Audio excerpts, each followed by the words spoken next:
Hello and welcome to Vintage Story. Yeah, this is where I've been for the past, week. If you were wondering where Rick's legacy has gone. But since I've been playing this game so much, I thought I would just go ahead and make a video about it maybe, and maybe other people would enjoy it. It's similar to Minecraft, and it is an alpha. Thank you for trying out the early access version of Vintage Story. It's honestly in a really good state right now, and it's kind of similar to Terra Firmacraft if you have ever played that mod for Minecraft. And actually, I believe some of the developers for this game actually work on Terra Firmacraft. So yeah, let's go ahead and get into this. You can see this is my main world. Played for about 20 hours, but we're gonna create a new one. We are going to call it Rick's Land. Yeah. We're just gonna go with standard. As you can see here, there's actually a lot of game settings, and lots of stuff can actually be adjusted. Lung capacity, grace timer, days per month, 9 days. So 7.2 real hours. True winters enabled. I don't know what that means. Sapling growth normal. Pretty much everything's normal. Temporal stability. We'll get into that later. Now, I don't know a whole lot about this game, if I'm being honest. Actually, wait. Oh, right here. Class exclusive recipes. If enabled, some crafting recipes become exclusive to certain character classes. I'm gonna turn that off. I just saw some people on Discord recommending if you're playing single player to disable that, because then you literally there's just some useful recipes that you cannot craft. But yeah, let's go with that. We are going to call this Rick's Land 2.0. Take 2. But yeah, I guess I'm gonna show off how to do the basics and what you need to do to survive your first night in this game. And look at this. This game actually has character creation. I'm gonna go bald. Nah. Afro. Yeah. Afro with a... What do I want? A ponytail? Can I get a mullet? Viking top braid. Oh yeah, I'm gonna do that. With a smirk, of course. Stirrup mustache, yes. Beard, full chops. Black hair. Yeah, and the voices in this game are actually instruments.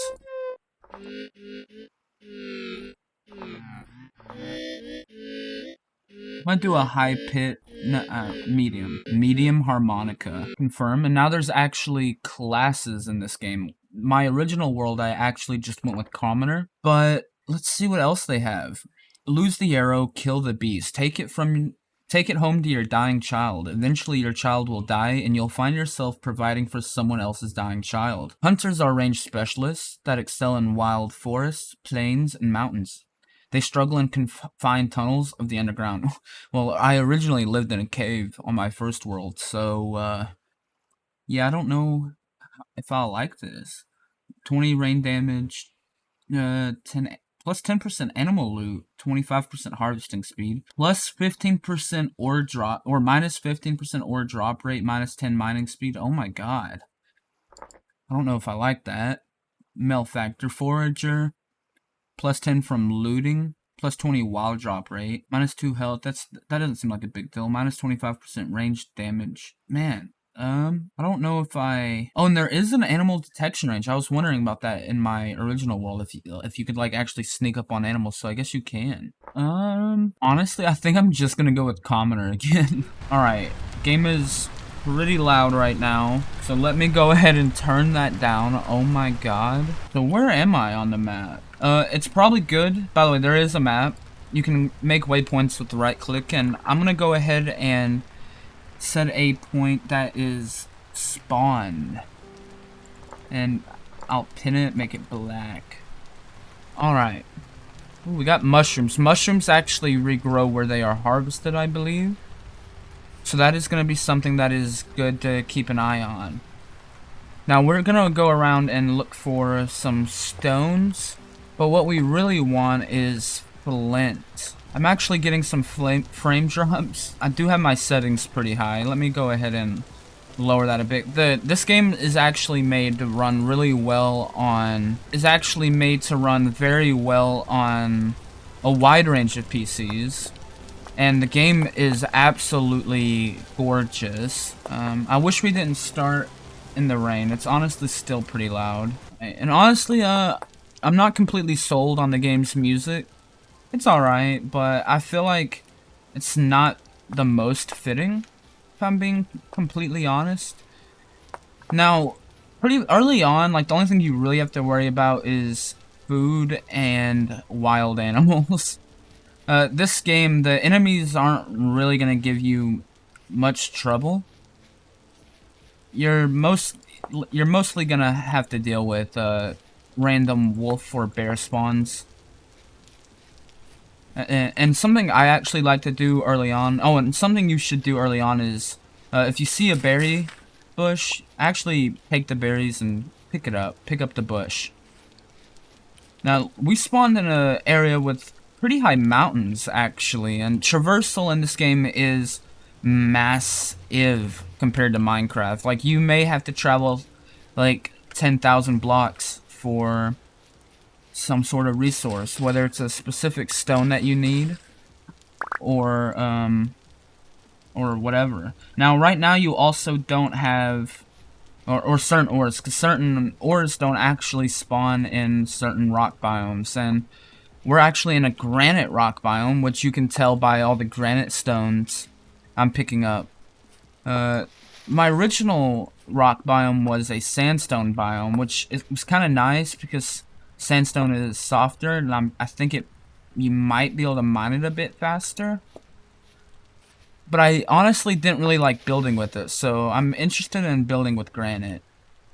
I'm actually gonna take these mushrooms and I'm gonna put a marker here as well. I can choose the mushroom marker. And ooh, I just took a screenshot. Didn't even know you could do that in this game. Web cap. And we'll make it purple. I'm also gonna pick up the sticks.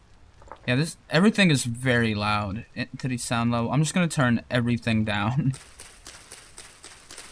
The way you actually craft tools in this game is very, very cool. So let me go ahead and try that now that I got some flint. So you shift right click on the ground and then you'll be giving a UI with items you can craft.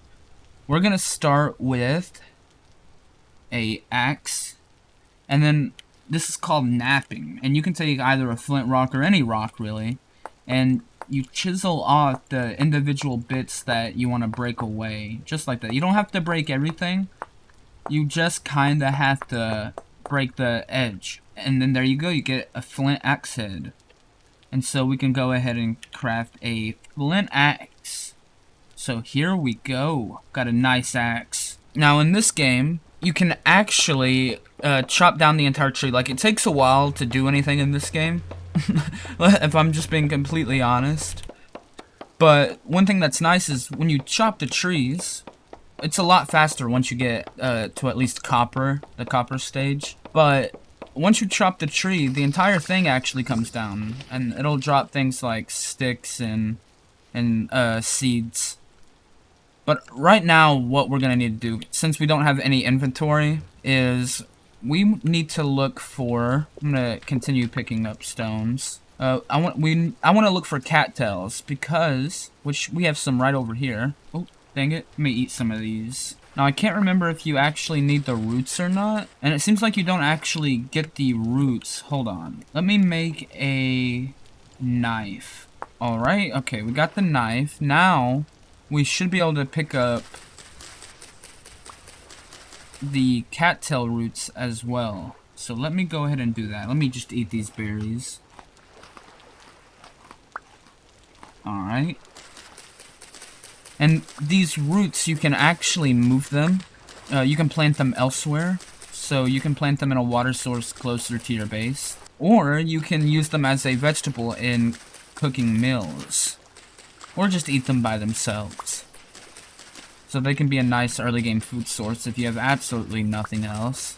Although I'd honestly just recommend hunting. Hunting can be pretty difficult early on, without knowing how the animal's AI works, because animals do a lot of damage and you'll die in just a few hits. And they can be very fast. Now I can't remember how many of these you actually need for a handbasket. That's what we're making right now. I think, is it 2 in each slot? Yes. Okay, and as you can see in this game, not every recipe requires only 1. Some of them it actually requires multiple in each slot. Now we got a handbasket, and that'll give us 3 extra slots. Alright, I am back, and I actually just heard something nearby. Yep. See, now that thing in the middle, that gear is turning counterclockwise, meaning I am losing temporal stability. It's easy to confuse it for like a sanity meter, and I guess you can kind of view it as that, but it's not really. It's more of like, there are certain things like temporal storms, which are essentially blood moons.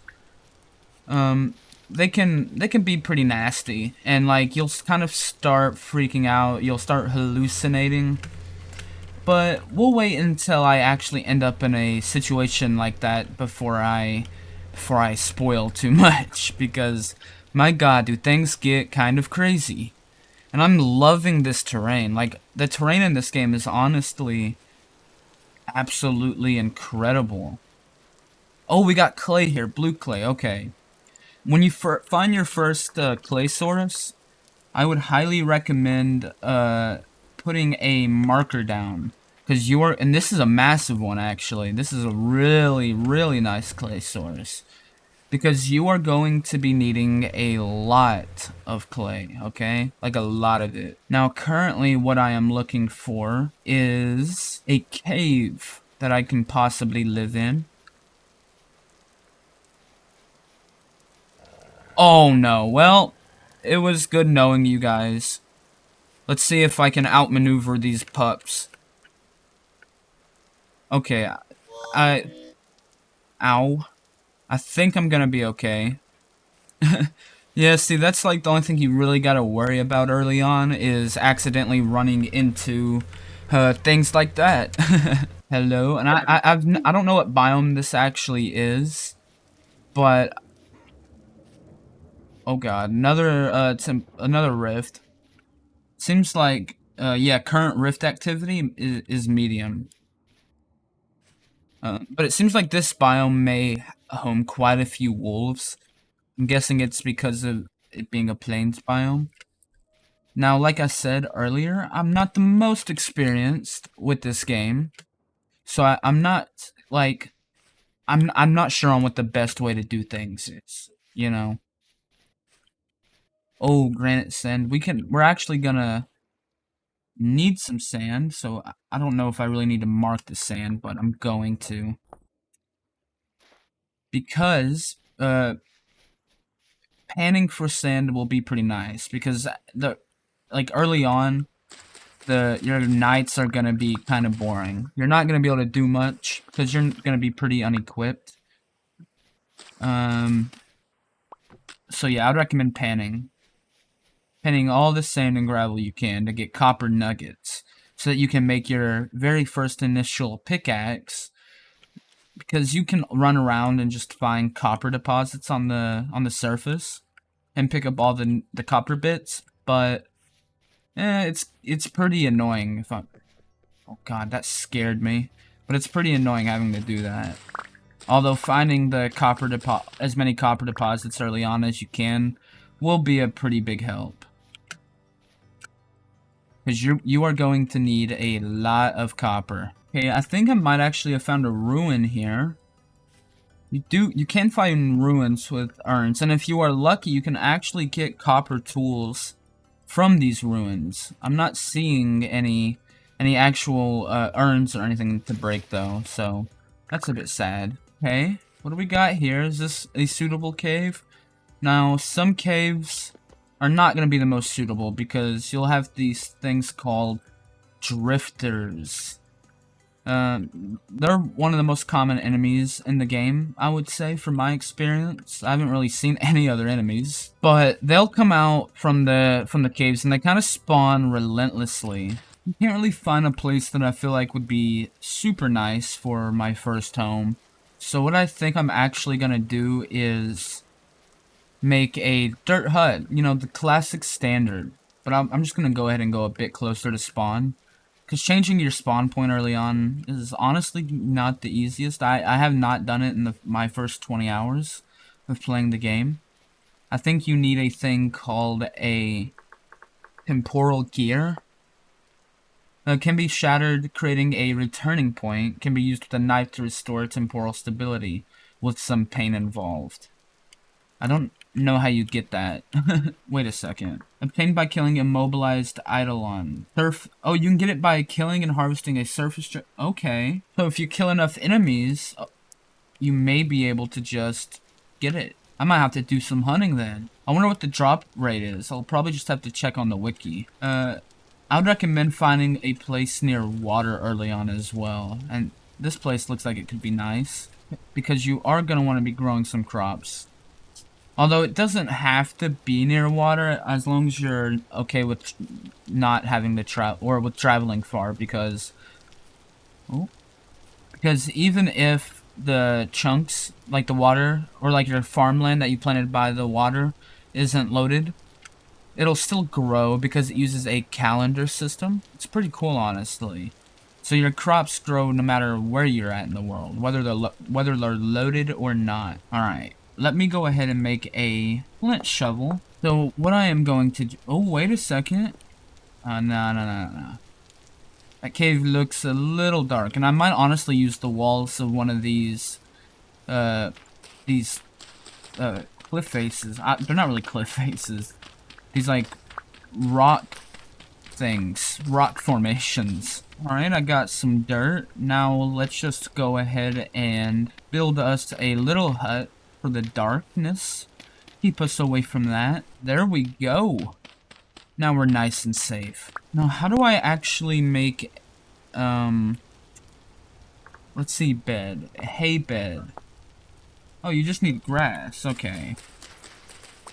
Yeah, we can also go ahead and just use our knife to break the tall grass, and that will give us dry grass, which we can then make hay bales with to make a bed, which will allow us to skip part of the night.